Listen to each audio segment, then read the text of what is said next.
ओम नमः शिवाय।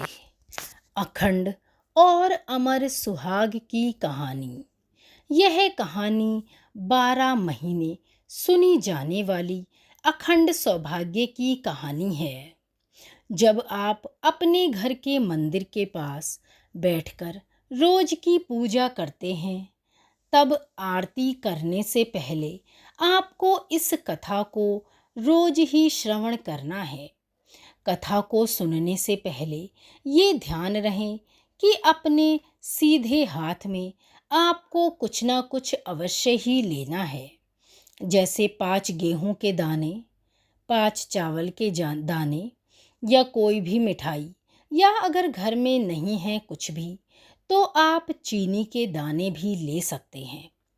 चलिए अब इसी के साथ शुरू करते हैं अमर सुहाग की कहानी। एक ब्राह्मण और ब्राह्मणी थे। उनके 5 बेटियां थीं। पांचों बेटियां विधि विधान से देवादिदेव महादेव व मां पार्वती का विधि पूर्वक पूजन कर अमर सुहाग की कथा सुनती थीं।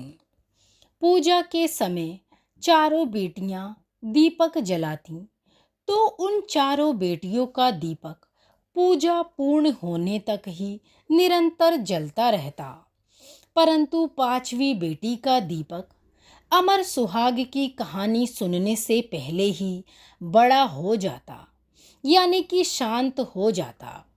यह देखकर 5वीं बेटी को बड़ी चिंता होने लगी।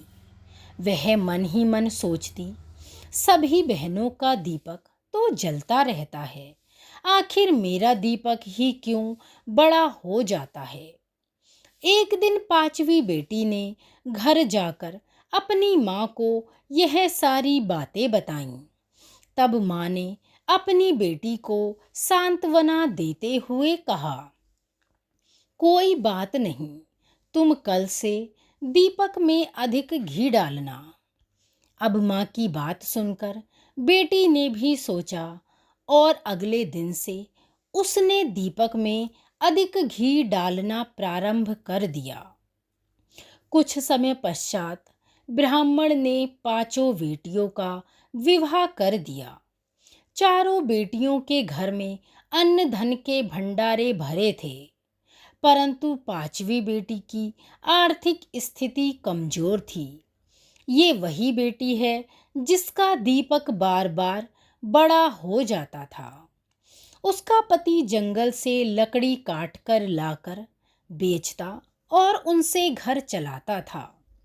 इतनी परेशानियां और आर्थिक स्थिति कमजोर होने के बाद भी 5वीं बेटी संतोषी और बहुत ही समझदार थी। वह कभी किसी प्रकार की शिकायत नहीं करती। विवाह के बाद भी महादेव और माँ जगज्जननी पार्वती का वह पूजन किया करती थी। एक दिन उसका पति कम लकड़ियां लेकर आया, तो उसने पूछा, आज क्या हुआ? आज आप इतनी कम लकड़ियां क्यों लाए हैं? पति ने उत्तर दिया, मेरी तबीयत आज कुछ ठीक नहीं है, मुझे बुखार है। दूसरे दिन लड़की ने पति से कहा, आज अगर आपकी तबीयत ठीक नहीं है तो मैं भी आपके साथ चलूंगी।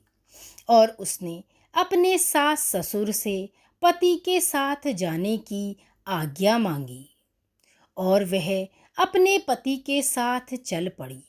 जंगल में पति की तबीयत खराब हो गई और वहीं पति की मृत्यु हो गई।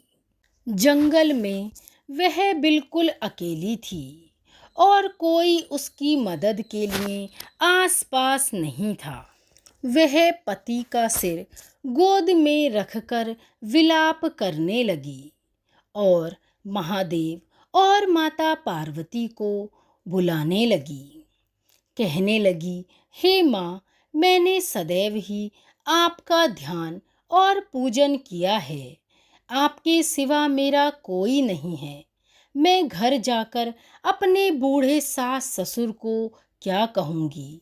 लड़की का विलाप और सच्ची भक्ति देखकर माँ पार्वती ने कहा, हे प्राणनाथ, इस निर्जन जंगल में हमें कौन पुकार रहा है? हमें उसकी मदद करनी चाहिए। माँ पार्वती ने पूछा, लड़की, तुम्हें क्या हुआ और तुम क्यों रो रही हो? तब लड़की ने सारी बात बताई और महादेव जी और माता पार्वती के चरण पकड़ लिए और रो रो कर विनती करने लगी। उसकी पूजा और भक्ति से प्रसन्न होकर माँ पार्वती ने उसके पति को जीवन दान दिया और साथ ही यह भी आशीर्वाद दिया कि जो कोई भी सुहागन स्त्री श्रद्धा, भक्ति और विश्वास के साथ अमर सुहाग की कथा सुनकर शिव और माता पार्वती का पूजन करेगी, वह सदैव ही अखंड सौभाग्यवती रहेगी। उसके घर में सुख संपत्ति और अन्न धन के भंडारे सदैव ही भरे रहेंगे। इस कथा को जो भी पढ़ेगा, सुनेगा या फिर सुनाएगा, उसे अखंड सौभाग्य की प्राप्ति होगी।